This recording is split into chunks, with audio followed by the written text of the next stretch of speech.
만회할 수 있어 라는 정말 말도 안 되는 막연한 희망, 거의 망상가도 같은 막연한 희망에 내 인생 전체를 걸어버리거든요.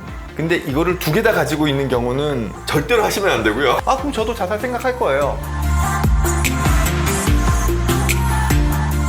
내가 확실히 주식 때문에 혹은 경제적 불확실성 때문에 불안하다는 생각이 좀 들었을 때 어떻게 떨쳐내는 게 좋을까요? 우선은 제일 중요한 건 이 불안이라는 게 내 삶에 도움이 되느냐 아니냐를 먼저 좀 확인할 필요가 있어요. 나한테 필요한 불안이라면 그 불안을 유지해야 돼요. 내일 시험인데 내가 공부를 안 해서 불안해요. 네. 해야죠. 그 그쵸, 불안은 그쵸. 필요해요. 해야죠. 밤을 새서라도 해야죠. 그러면. 네네. 근데 예를 들어서 중학교 1학년인데 고3 때 수능 시험 치는 거에 대한 염려를 해요.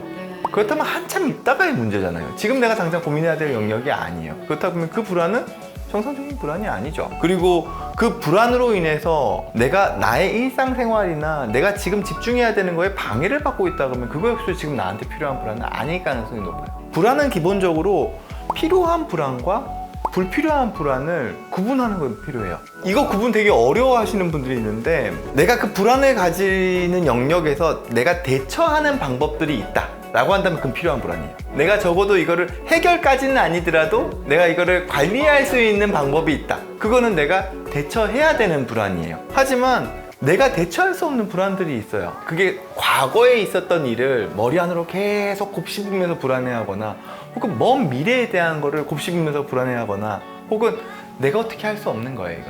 이거는 뭐 상황상 이미 나의 손을 떠난 영역, 혹은 더 큰 영역에서의 상황 때문에 내가 불안해하는 거라 그러면, 이건 내가 머리 안으로 불안을 가지고 있어봤자 나만 괴로워요. 나에게 필요한 불안인지 불필요한 불안인지 일단 구분을 하고, 필요한 불안이라면 그건 내가 감당해야 돼요. 고민해야 되고. 근데 불필요한 불안이 너무 많다. 그리고 이 불필요한 불안 때문에 나의 일상생활이나 지금 집중해야 되는 여러 가지 일들에 방해를 받는다. 그렇다 그러면 이 불안은 떨쳐내려고 애를 써야죠. 떨쳐내려고 애를 쓴다고 꼭 떨쳐지는 건 아니죠. 자려고 누우면 오만 가지 생각이 다 들잖아요. 인지하는 것만으로도 꽤 도움이 될 것 같아요. 네. 그래서 좀 보시는 분들께서 뭐 노트나 이런 데 한번 정리해보는 것도 꽤 도움이 되겠죠. 맞아요. 네. 불필요한 불안 같은 경우에는 적으라는 이야기도 많이 해요. 실제로. 네, 내가 가지고 있는 생각들을 그냥 노트에다가 쭉 적어보라 그래요. 우리는 기본적으로 머리 안에서 나 혼자 더 생각을 굴리잖아요. 그러면 이게 계속 꼬리에 꼬리를 물어요. 그러면서 자꾸 눈덩이처럼 커지거든요. 그리고 가능성이 낮은 상황들에 대해서 머리 안으로 자꾸 더 생각하게 돼요. 혹시나 어쩌면 만약에가 자꾸 우리의 생각을 극단적인 상황으로 끌고 가요. 가능성 낮은 상황을 머리 안으로 계속 고민하고 있으면 이건 정말 비생산적이거든요. 내가 하지 말아야 될 거를 하게 되기도 하고, 그렇기 때문에 그걸 내가 막상 글로 적어서 눈으로 봤을 때는 객관화돼요. 아, 그럼 내가 쓸데없는 생각을 하고 있구나, 가능성 없는 걸 자꾸 머리 안으로 그리고 있었구나 한다 그러면 좀 털어내는 데 있어서 수월하긴 하거든요. 그리고 정말 힘드신 경우라면 당연히 진료적인 도움도 받으셔야겠죠. 때로는 내가 어떻게 할 수 없는 상황에서는 전문가의 도움이 가장 큰 도움이 되고, 그 상황을 빠져나오는 데 있어서 가장 좋을 수 있거든요. 저도 어느 정도 불안 있고, 사실 원장님께서도 불안 있을 수 있고, 다들 불안이 있는데 아무리 심한 것 같아도 어쩔 때 전문가의 도움을 받아야 하는지 그 판단이 잘 안 서는 것 같아요. 주변에서도 지인들이 막 그러잖아요. 야, 너만 힘든 거 아니야. 어떨 때 나는 전문가의 도움이 필요하다라고 확신을 가질 수 있을까요? 실제로 돈 때문에 누구나 다 힘들죠. 저도 돈 때문에 힘들어요. 돈 때문에 괴롭지 않은 사람이 어디 있겠어요. 근데 이런 건 있죠. 내가 가지고 있는 여러 가지 정서적인 상황이 나를 평소에 내가 아닌 것처럼 만들 때, 그때는 전문가의 도움이 필요하다고 보시는 게 맞아요. 내가 평상시대로 그냥 잘해요. 일상생활도 잘하고 주변 사람도 별로 못 느껴요. 내가 나를 보더라. 지금의 나는 과거의 나, 이때까지 쭉 살아왔던 나랑 큰 다를 바 없어. 근데 생각도 복잡하고 걱정도 많고 그러네 한다 그럼 이건 내가 지금 핸들링하고 있는 거예요. 내가 여러 가지 스트레스 요인이나 내가 감당해야 될 여러 가지 상황들 관리하고 있는 거거든요. 근데 나의 요즘의 삶이 내가 예전의 상황과 비교했을 때 뭔가 좀 달라져 있어요. 훨씬 더 게을러 보이기도 하고, 처져 보이는 것 같기도 하고, 예전 같으면 내가 남들 앞에서 뭔가를 하기 위해서 나 스스로를 잘 꾸몄던 것들도 잘 하지 못하는 것 같고, 내가 예전에 즐겼던 여러 가지 즐거움에 대한 것들도 어느 순간 재미가 하나도 없고, 그리고 예전에는 내가 어떤 목표가 있으면 그걸 위해서 열심히 달렸었는데 어느 순간부터 그런 것들에 에너지를 쏟는 것 자체가 힘들어져서 예전의 나와 지금의 나의 어떤 삶의 태도가 많이 바뀌었다면, 삶의 습관이나 패턴이 많이 바뀌었다고 느껴지고 그게 건강한 방향이 아니라 부정적인 방향이라면, 그렇다 그러면 그때는 도움을 찾으시는 게 맞아요. 내가 파악할 수도 있고요. 때로는 내가 놓치고 있었는데 옆에 있는 친구나 가까운 가족이 얘기해 주는 경우도 있어요. 달라진 것 같다. 너 요즘 예전보다 좀 달라진 것 같아 라고 할 때 건강한 방향이 만약에 아니라면 머리 안으로 알람 사인을 좀 키실 필요는 있어요. 그리고 그 상황을 적어도 확인하기 위한 작업들은 좀 필요할 수 있죠. 병원은 꼭 우리가 병이 생기고 난 다음에 가야 되는 건 아니에요. 우리가 예방을 하기 위해서도 가잖아요. 우리의 몸이 뭔가 조금 애매해요. 아, 요즘 컨디션도 안 좋고 자꾸 피곤하고 내가 혹시라도 뭐가 안 좋은 거 아닐까 하면 병원 가서 피 검사하고, 경우에 따라서는 돈을 들여서 건강검진을 하기도 하죠. 그런 것처럼 그냥 내가 나의 어떤 정서적인 상태가 평상시 같지 않다고 느낀다면 그때는 근처에 있는 전문가의 도움을, 정신건강의학과가 됐던, 아니면 요즘 지자체마다 정신건강복지센터라는 게 또 있거든요. 또 혹은 요즘은 상담 영역도 예전보다는 많이 활성화돼 있죠. 근데 이제 의료적인 측면에서 도움을 받으실 수 있는 건 어찌됐건 정신건강의학과가 의료적인 측면에서 도움을 드릴 수 있는 거니까요. 뭐 보험도 되고요.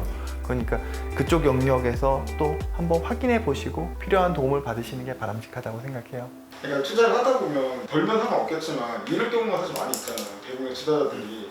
그러면 이제 뭐 자존감도 떨어지고 자신감도 없어지고 하는데 마인드 컨트롤이라든지 그런 게 중요할 수가 있잖아요.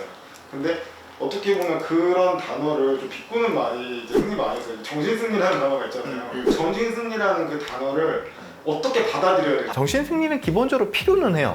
내가 나를 보호하기 위해서, 내가 더 무너지지 않기 위해서. 기반이 있는 정신승리가 있고 기반이 없는 정신승리가 있을 수 있죠. 막연하게 나의 미래에 대해서 긍정적으로만 바라보는 건 때로는 위험해요. 그건 때로는 망상이에요.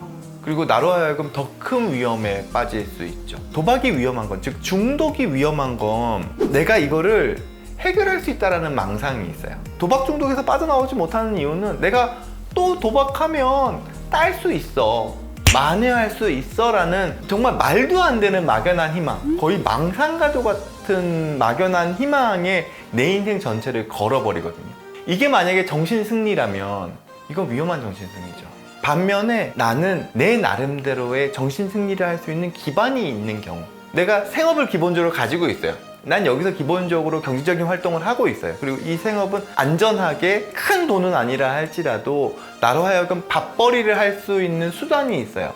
그 기반을 가지면서 정신승리를 한다면, 내가 물론 지금 투자를 통해서 일정 부분의 손실을 보기는 했지만 내가 또 일을 통해서 돈을 벌고 이걸 통해서 투자를 하면 또 분명히 내 투자가 성공하는 날이 분명히 있을 거야. 이거는 기반이 있는 정신승리예요.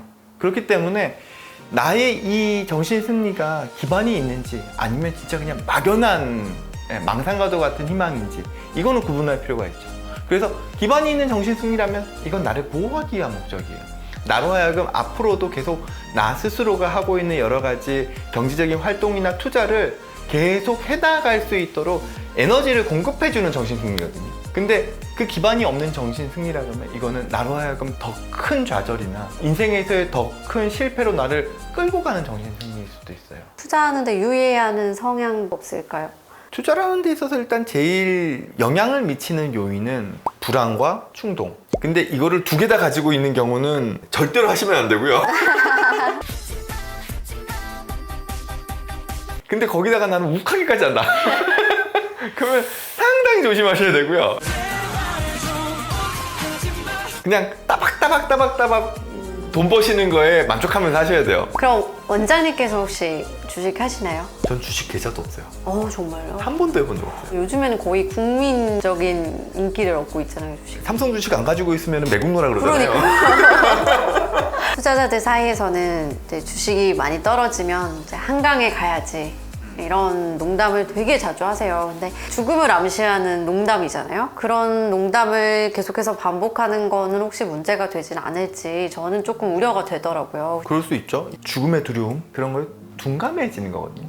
상당히 민감인이시잖아요. 내 삶을 포기한다는 것, 그리고 이것 자체가 가지는 의미는 나한테도 적용이 되지만 내 주변 사람들에게도 큰 트라우마를 남기죠. 그런 거를 농담처럼 막 던질 수 있다는 건, 물론 그게 뭐 어때서 그렇다고 죽을 것도 아니고 그냥 그만큼 힘들다라는 의미를 간접적으로 표현한 건데 라고 하는데, 막상 우리가 그 상황에 닥치면 나도 모르게 순간적으로 한강이 떠올라요. 그렇다는 얘기는 우리가 정서적으로 자꾸 노출되는 빈도가 높아지는 거거든. 힘든 상황이나 좌절되는 상황에 딱 닥쳤을 때 다들 이런 상황에서 죽으려고 하지 않을까? 그렇다 그러면 나도 모르게 나도 그러면 죽어야 되는 게 아닐까? 이런 생각을 하게 되거든요. 근데 반면에 힘든 상황이 있다 하더라도 우리는 극복해낼 수 있어. 어차피 이건 또 지나갈 거야. 우리가 다시 차근차근 계단 한 개씩 한 개씩 올라가면 돼 라는 게 그게 더 우리한테 익숙한 상황이라면, 그러면 우리가 정말 뭐 경제적으로 힘든 상황이 됐을 때도 머리 안으로 한강이 먼저 떠오르는 게 아니라 그래 다시 처음부터 한 계단 한 계단 올라가자, 이렇게 좀 마음을 먹을 수 있겠죠. 힘든 상황이거나 절망이거나 큰 손실이나 손상을 입었을 때 막연한 긍정은 조금 조심할 필요는 있어요. 특히 주변에서 하는 이야기라 하더라도 그냥 당분간 힘들겠다, 당분간은 너 인생 좀 꼬였다는 생각 좀 할 수밖에 없겠다, 근데 버텨내야지가 바람직한 게 아닐까 생각해요. 왜냐면 그렇다고 해서 끝은 아니거든요. 최근에 도는 짤 중에 피에로가 나오면서 자살하면 그만이야 라는 이런 짤이 있거든요. 그거에 대해서는 혹시 어떻게 생각하시는지. 못 봤어요. 근데 그거 생각만 해도 너무 끔찍하긴 하네요.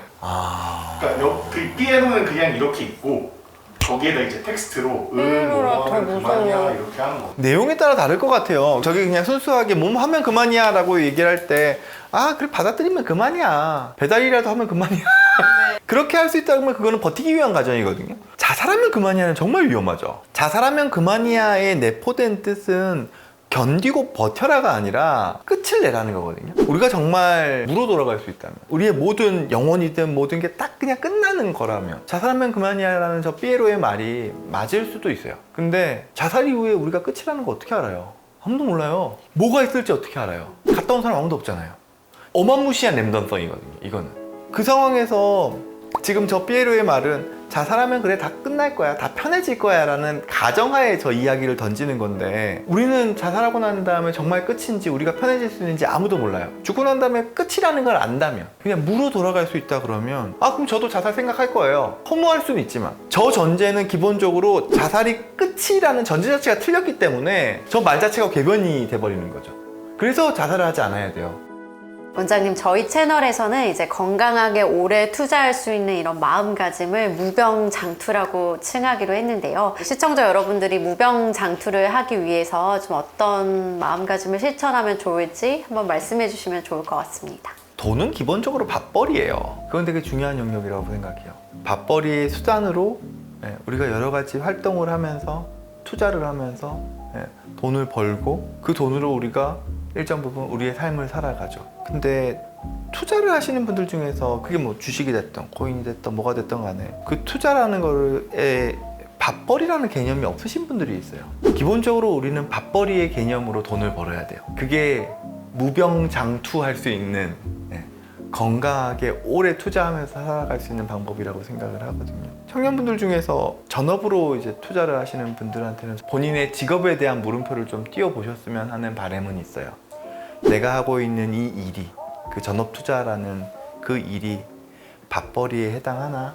혹은 그 밥벌이라는 거는 꽤나 오랜 기간 동안의 꾸준함이라는 영역이 있거든요. 근데 평생의 밥벌이를 다 하겠다라고 생각하기보다는 그때그때 우리가 체하지 않을 정도의 밥벌이를 해나가는 것, 혹여나 올지 모르는 겨울을 대비하기 위한 저장고 역할로 일정 부분 이상의 밥벌이를 하는 걸로 가져가는 게 무병장투할 수 있는 길이 아닐까 싶어요. 무병장투를 보시는 많은 시청자분들도 내가 건강한 밥벌이로 투자를 좀 생각하셨으면 좋겠다, 그 말씀 좀 드리고 싶네요. 상담 한번 해봤는데 어떠셨어요? 원장님께서 그 투자를 하는 데 있어서 가장 주의해야 할 어떤 성향이 불안과 충동이라고 하셨는데, 저는 불안과 충동이 모두 아주 극심한 사람이기 때문에 앞으로 좀 제가 왜 물렸는지 자기 객관화를 하게 됐고요. 앞으로도 좀 조심해야겠다 생각했습니다. 오늘 상담을 받고 나서 다짐 같은 게 있다면?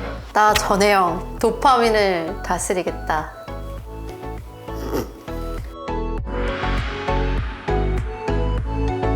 말씀 감사하고요. 저희 한번 그러면 그것을 외쳐볼까요? 구호라도. 네. 무병! 장투! 크로스!